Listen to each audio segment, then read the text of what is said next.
Next one, serving your customer, you take your time.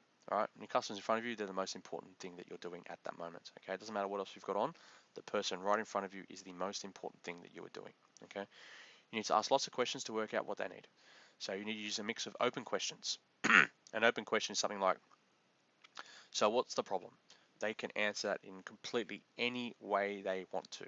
All right, or a closed question is a question where you restrict the answers. So, is the problem your screen's not turning on? Okay, so you've restricted it to a yes or a no there.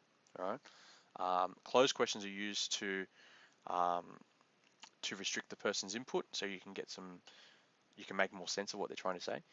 Um, but an open question is really good when you're trying to get more information. So open questions work when you have no idea what the problem is, but as you go down in detail, you may start to use more closed questions as you get closer to what the actual problem is.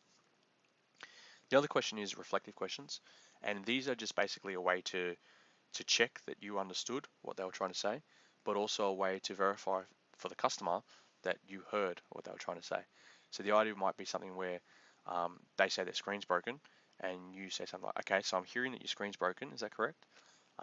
So you might reflect it maybe using slightly different words than what they said, but you reflect exactly what they said so that there's no misunderstanding there.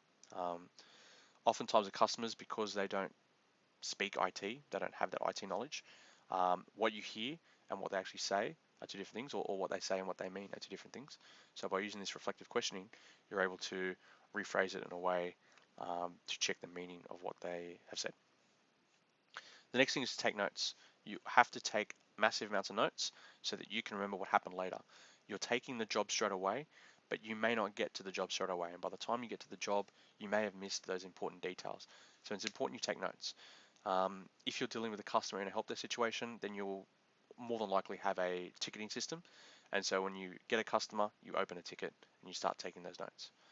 The other thing to do is communicate, okay? If possible and if relevant, okay, you should give the customer an idea of what needs to happen, how long it will take, how much it will cost. That makes them aware of what's happening, that makes them aware of how serious or not their problem is. And by communicating with that customer, it keeps them happy. They don't know what's going on while their device or their problem is with you.